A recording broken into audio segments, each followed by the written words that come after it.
I was at my neighbor Priya's house for a birthday thing a few weeks ago. Nothing fancy, just cake in the backyard, kids running around with sparklers, even though it wasn't that kind of holiday. And at some point, I ended up sitting next to her on the porch steps while she checked her phone for the third time in about 10 minutes. She wasn't checking for texts, I could tell by the way her jaw tightened each time. She was checking her bank app. I didn't say anything about it. It wasn't my business. And honestly, I recognized the posture too well to bring it up casually at a birthday party. But later in the car, I found myself thinking about how many people I know do exactly that. Check the app, tighten up, put the phone away, smile again. A little ritual of anxiety running quietly underneath a completely normal day. Here's a statistic that stopped me when I found it. According to a Motley Fool Money survey from 2024, that's still one of the most cited studies on this, 54% of Americans feel stressed or anxious about their personal finances at least 3 days a week. 87%, the overwhelming majority, feel it at least once a week. And heading into 2026, a National Endowment for Financial Education poll found 88% of U.S. adults reporting some form of financial stress, with 77% saying they'd had an actual financial setback the year before. That's not a small group of unlucky people. That's almost everyone, which means the people who aren't carrying that tight-jawed, phone-checking anxiety aren't necessarily the ones with more money. Some of them are, but plenty of financially stable people I know still carry this, and plenty of people with modest, steady situations don't carry it at all. So today, I want to walk through 10 habits I keep noticing in the people who are always stressed about money. Not to diagnose anyone, and honestly, some of these describe me on a bad week too, but because I think naming the pattern is the first step to interrupting it. Habit 1. They check their balance reactively, never on a schedule.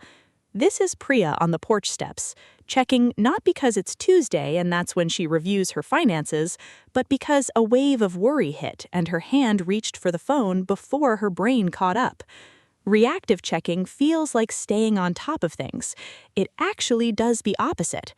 Each check is an emotional event, a small jolt of relief or dread depending on the number, rather than a calm, informed look.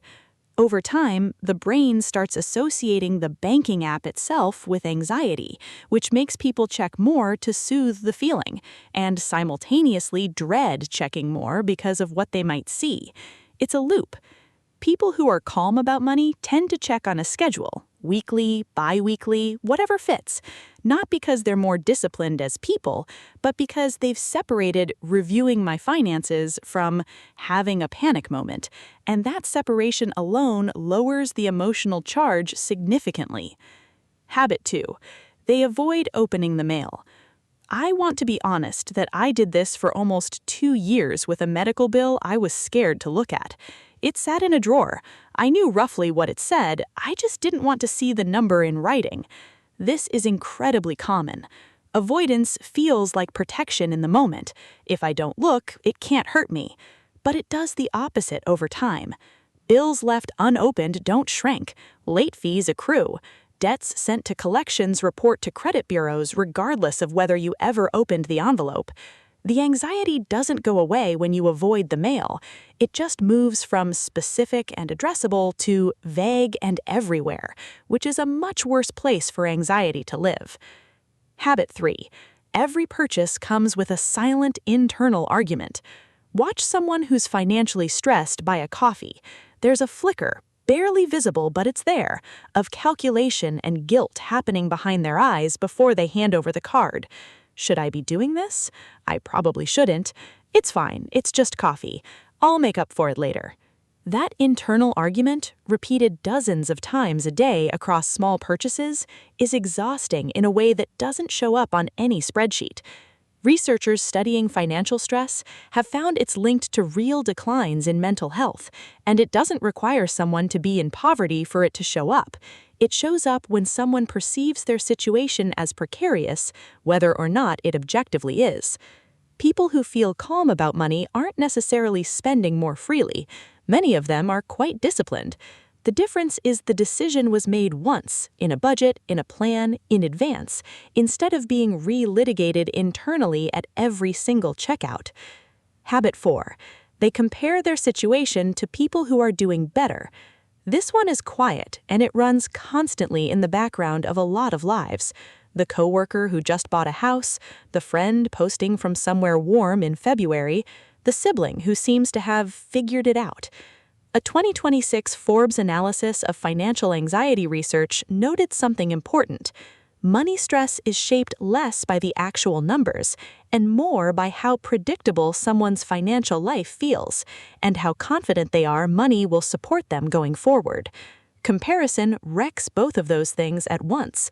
It replaces "is my situation workable" with "is my situation worse than theirs," which is a much harder, much less useful question to carry around all day. Habit 5. They have no specific number for enough. If you ask someone who's financially stressed how much they would need to feel okay, you often get a vague, moving target. More than I have now, enough that I don't have to think about it. There's no number. Without a specific number, there's no finish line, which means no matter how much arrives, the anxiety doesn't have anywhere to land and dissipate. People who feel more settled tend to have done the unglamorous work of actually writing down a number. What a fully funded emergency fund looks like for them specifically, what a comfortable monthly baseline looks like. The number itself often isn't a huge one. It's the specificity that changes how it feels. Habit 6. They treat every emergency like the first one. A car repair happens, a bill arrives that wasn't expected. For someone without a plan, this triggers a full scramble every single time, as if it's never happened before and there's no protocol.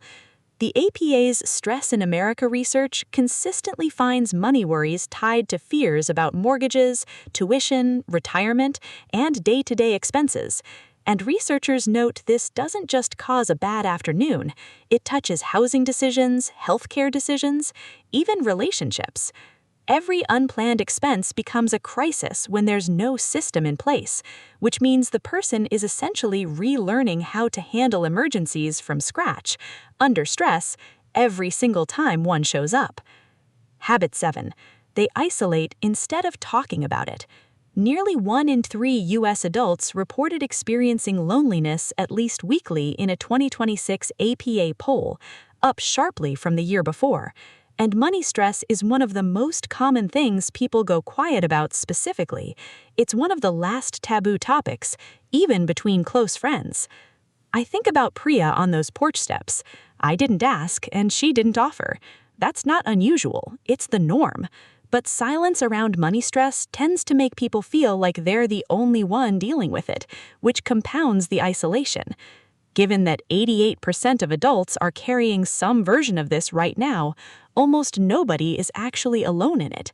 It just doesn't feel that way because nobody's saying so out loud. Habit 8. They make big financial decisions in a panic state. Selling investments during a scary week, taking on a payday loan during a crunch, signing up for a new card during a moment of, "I just need this handled right now." Decisions made from a spike of fear tend to optimize for making the feelings stop immediately, not for what's actually the best move. And those two things are frequently not the same thing. People who are calmer about money still have panicky weeks. Everyone does. The difference is they've usually built in some kind of pause, a rule like, "I don't make account changes the same day I'm upset about money," which gives the panic time to pass before it turns into an actual decision. Habit 9. Their financial anxiety shows up physically. More than 2 in 4 U.S. adults say money negatively affects their mental health, causing anxiety, stress, lost sleep, and in some cases, depression, according to Bankrate's Money and Mental Health Survey. And in a 2026 survey of women of color specifically, 73% said financial stress was affecting their sleep, their health, or their overall peace of mind. This isn't abstract. It's the tight jaw on the porch steps. It's lying awake doing math at 2 a.m. It's the stomach drop before opening an app. The body keeps score of financial stress the same way it does with any other chronic stressor, whether or not someone consciously acknowledges the connection. Habit 10. They wait for the feeling to go away instead of building a system. This is the habit underneath all the others. The plan, implicitly, is to feel differently about money once the money situation improves, once there's more of it, once the raise comes through, once the debt is smaller. But the research doesn't really support that the feeling automatically resolves with more income. That Forbes piece I mentioned found that even respondents in the highest income tier of a 2026 survey still reported financial anxiety. In fact, that group had the highest rate of financial stress affecting their actual physical health. More money doesn't automatically dissolve the anxiety, because the anxiety was never purely about the number. It's about predictability, structure, and confidence, things a system builds, not something a bigger paycheck automatically delivers. What actually interrupts this? I'm not going to pretend 10 small mindset shifts erase financial stress overnight. For a lot of people, some of this stress is coming from a genuinely difficult, objective situation, and that deserves to be said plainly rather than glossed over. But for the parts of this that are habit and pattern rather than pure circumstance, the reactive checking, the unopened mail, the vague number, the isolation, those are interruptible, not through willpower, through small structural changes, a scheduled weekly check-in instead of a reactive one, a specific number written down instead of a vague feeling, one honest conversation with one person instead of carrying it alone. None of that erases a hard financial situation, but it changes the relationship with it, from something chaotic and constantly buzzing in the background to something with edges you can actually see and work with. I never did ask Priya what was on her phone that day, but if I saw her again, I think I'd ask now. We'll see you in the next one.